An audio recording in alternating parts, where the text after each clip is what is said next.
ක්‍රීඩා ඉතිහාසය තුළ සිදු වූ සුවිශේෂී සිදුවීම් වලින් එකක් මගේ මතකයේ තියෙනවා. විස්තර විචාරක ජර්මන් භාෂාවෙන් කතා කරමින් තරඟය තුළ උද්දීපනය තවත් වැඩි කරනවා. මම හිතනවා ඒක සාධාරණයි කියලා ගණිත ගැටලුවකට යොදා ගන්න එක. නමුත් මට ඕන මේ දර්ශනය ඔබට පෙන්නලා ඒකෙන් ප්‍රශ්නයක් අහන්න.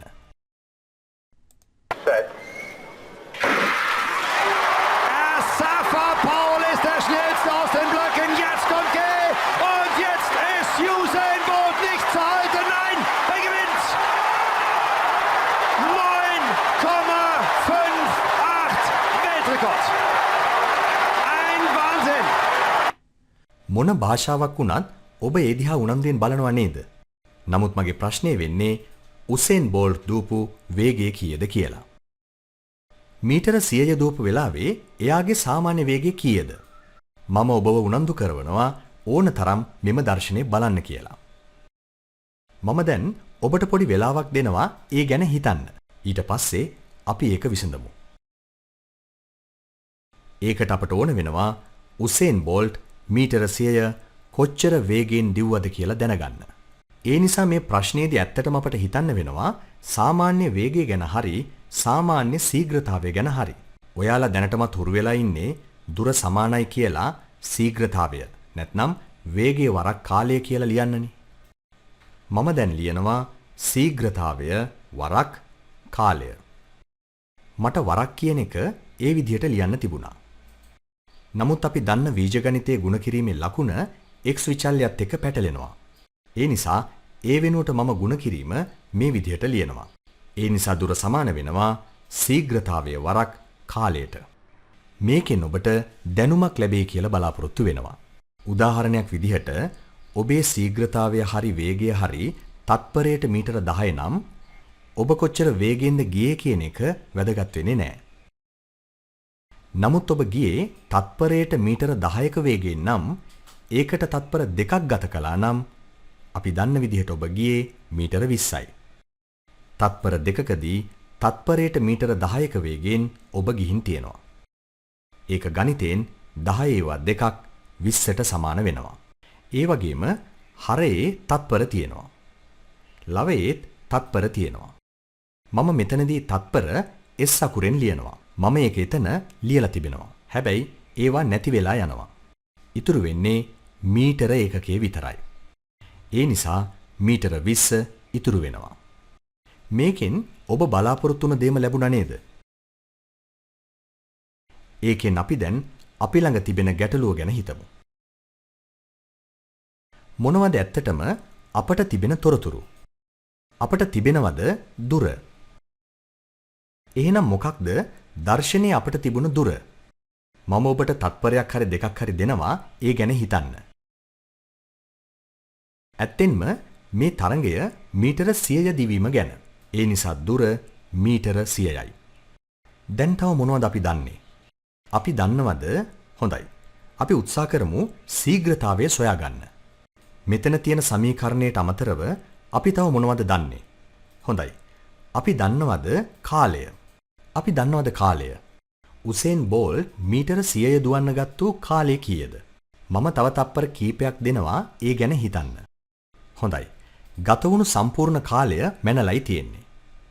ඒ වගේම ඒක ලෝක වාර්තාවක් කියලාත් පෙන්නනවා. හැබැයි මේක තියෙන්නේ තත්පර වලින්. ඒක තමයි උසේන් බෝල්ට් මීටර 100 දුවන්න ගත කළ කාලය.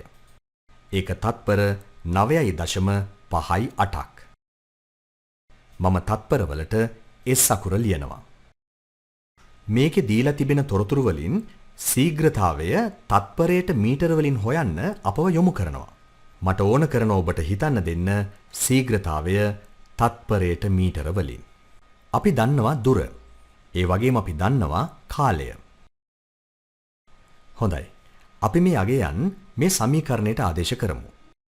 අපි දන්නවා දුර මීටර 100යි කියලා. ඒක සමානයි අපි දන්නේ ශීඝ්‍රතාවය. ඒ නිසා මම ශීඝ්‍රතාවය මෙතන ලියනවා. මම ඒක එකම පාටින් ලියනවා. ඒක සමාන වෙනවා ශීඝ්‍රතාවය වරක් මොකක්ද කාලය? අපි දන්නවා කාලය. ඒක තත්පර 9.58යි. අපි සලකන්නේ ශීඝ්‍රතාවය ගැන. අපි ශීඝ්‍රතාවය හොයන්නයි යන්නේ. ඉතින් අපි කොහොමද ඒක කරන්නේ? හොඳයි. මේ සමීකරණයේ දකුණු පැත්ත බැලුවොත් මට තියෙනවා තත්පර 9.58යි වරක් ශීඝ්‍රතාවය. මම දකුණු පැත්ත තත්පර 9.58න් බෙදුවොත් මට දකුණු පැත්තේ ශීඝ්‍රතාවය ලැබෙනවා. ඒක තමයි මට හොයන්න තියෙන්නේ. හොඳයි කියන්න බලන්න. ඇයි මම දකුණු පැත්ත තත්පර 9.58න් බෙදන්නේ නැත්තේ? මම එහෙම කළොත් මාන විශ්ලේෂණය අනුව ඒකක නැති වෙලා යනවා. ඒ වචනේ ඔබ අහලා නැත්නම් ඒ ගැන කරදර වෙන්න එපා. හැබැයි ඒකක නැති වෙලා යනවා. ඒ වගේම 9.58ත් නැති වෙනවා. නමුත් මට සමීකරණයේ එක පැත්තක් විතරක් සංඛ්‍යාවකින් බෙදන්න බෑ. මම දකුණු පැත්ත 9.58න් බෙදුවොත් සමානතාවය තබා ගන්නට වම් පැත්තත් එමාගෙන්ම බෙදන්න ඕන. ඒ නිසා මට දකුණු පැත්ත විතරක් බෙදන්න බෑ. සමානතාවය තවදුරටත් තබා ගන්න මට වම් පැත්තත් බෙදන්න වෙනවා. මම කිව්වොත් යම්කිසි දෙයක් තව දෙයකට සමානයි කියලා මම අනිත් දෙය යම් දෙයකින් බෙදුවොත් සමානතාවය තබා ගැනීමට පළමුවෙනි පදය මට එමාගෙන්ම බෙදන්න වෙනවා. ඒ නිසා මම තත්පර 9.58න් බෙදනවා. ඒ නිසා අපේ දකුණු පැත්ත මේ ඔක්කොම මේ දෙක සුළු වෙනවා. එතකොට වම් පැත්තත් මට 100 බෙදීම 9.58 ඉතුරු වෙනවා. ඒ වගේම ඒකක තත්පරයට මීටර. ඒක තමයි ශීඝ්‍රතාවයට හරි වේගයට හරි වමනා කරන නිශ්චිත ඒකක.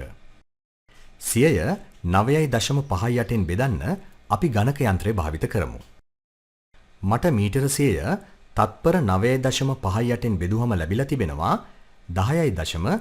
සාර්ථාංක 3කට ගනිමු. මේකෙන් කියන්නේ මෙහිදී අපට ලැබිලා තියෙන්නේ ඉතින් අපි කියමු 10.4යි කියලා. ඒ කියන්නේ අපට ලැබෙනවා 10.4. මම ඒක ශීඝ්‍රතාවයේ පාටින්ම ලියනවා. 10.4 ඒකක වෙන්නේ තත්පරයට මීටර. ශීඝ්‍රතාවය සමානයි තත්පරයට මීටර. දැන් ඊළඟ ප්‍රශ්නය අපට මේක ලැබිලා තියෙන්නේ තත්පරයට මීටර වලින්. නමුත් අවාසනාවට තත්පරයට මීටර නෙවෙයි.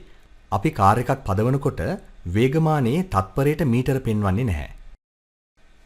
එක්කෝ අපි දකින්නේ පැයට කිලෝමීටර, එහෙම නැත්නම් පැයට සැතපුම්. ඒ නිසා ඊළඟට කරන්න ඕන මට ඕන වේගය හරි ශීඝ්‍රතාවය හරි කියන්න සාමාන්‍ය වේගය හරි ශීඝ්‍රතාවය හරි මීටර 100 පුරාවටම. නමුත් මේක ගැන හිතන්න පැයට කිලෝමීටර වලින්. ඒ නිසා මෙය පැයට කිලෝමීටර වලින් ලියන්න පුළුවන්ද කියලා උත්සාහ කර බලමු. හොඳයි. අපි මේක පියවරෙන් පියවර කරමු. දැන් මම ලියන්න යන්නේ අපි මෙතනින් පහළට අලුතින් පටන් ගනිමු. ඒ නිසා මම 10.4න් පටන් ගන්නවා. මම මීටර නිල් පාටින් ලියන්නම්. තත්පර තද දම් පාටින්. දැන් අපට ගන්න ඕන පැයට කිලෝමීටර. දැන් අපට තියෙන්නේ තත්පරයට මීටර. ඒ නිසා අපි දැන් සරලව පටන් ගනිමු. අපි මුලින්ම හිතමු ඒක තියෙන්නේ තත්පරයට කිලෝමීටර වලින් කියලා. මම දැන් ඔයාලට තත්පරයක් දෙනවා හිතන්න මොකක්ද කරන්න ඕන මේක තත්පරයට කිලෝමීටර වලට හරවන්න. හොඳයි. 10.4 කියන්නේ කිලෝමීටර කොච්චරක්ද? කිලෝමීටර කියන්නේ විශාල මිනුම් ඒකකයක්. මීටරේ වගේ දහස් ගුණයක්. ඒ නිසා මීටර 10.4 කිලෝමීටර වලින් ඊටා කුඩා අගයක්. ඉතින් මම ඒක 1000න් බෙදනවා. තව විදිහට මේක ගැන හිතුවොත් ඒකක ගැන අවධානය යොමු කරන්න ඕන නම් අපට මීටර ඉවත් කරන්න ඕන. කිලෝමීටර වලින් පිළිතුර ලබා ගන්න ඕන. ඒ නිසා අපට ඕන කිලෝමීටර. අපට ඕනේ නැහැ මීටර. ඒ නිසා ලවයේ මීටර තිබුණොත් මෙතන බෙදනවා මීටර වලින්. ඒවා සුළු වෙනවා. නමුත් කල්පනා කරලා බැලුවොත් අපට පුළුවන් මීටර කිලෝමීටර බවට පරිවර්තනය කරන්න. ඒ නිසා මීටර 10.4 කුඩාගයක් වෙනවා කිලෝමීටර වලින්. නමුත් අපි මේ විදිහට බැලුවොත් කිලෝමීටර එකකට මීටර කීයක් තියෙනවද කියලා? 1 කිලෝමීටරයක් සමාන වෙනවා මීටර 10කට. කිලෝමීටර 1 බෙදීම මීටර 10 ඒ කියන්නේ 1 බෙදීම 1යි. අපි මූලික අගයන් වෙනස් කරන්නේ නැහැ. අපි ඒක අනිවාර්යෙන්ම එකෙන් ගුණ කරන්න ඕන. හැබැයි මෙහෙම කරනකොට මොනවද අපට ලැබෙන්නේ? හොඳයි. මීටර ඉවත් වෙනවා. ඉතුරු වෙන්නේ කිලෝමීටර හා තත්පර. දැන් අපට ලැබුණු 10.4 1000ෙන් බෙදමු. 10.4 1000ෙන් බෙදුවහම ලැබෙනවා 10ෙන් බෙදුවොත් ලැබෙනවා 1.04. 100ෙන් බෙදුව විට 0.104. 1000ෙන් බෙදුව විට ලැබෙනවා 0.0104. දැන් 10.4 1000ෙන් බෙදලා අවසන්. ඒකක වෙන්නේ තත්පරයට කිලෝමීටර. ඒ නිසා මම මෙතන ලියනවා සමාන ලකුණ. දැන් අපි උත්සාහ කරමු පැයට කිලෝමීටර වලට හරවන්න. මම ඔබට පොඩි කාලයක් දෙනවා ඒ ගැන හිතන්න. හොඳයි. පැයට තත්පර 3600ක් තියෙනවා. ඉතින් තත්පරයකට මෙච්චර කිලෝමීටර ගණනක් යනවා නම් පැයට යනවා ඒ වගේ 3600 ගුණයක්. ඒ වගේම ඒකකත් හරියටම ලැබෙනවා. එහෙමනම් තත්පරයකට මෙච්චරක් නම් ඒ වගේ 3600 වාරයක් පැයකදී.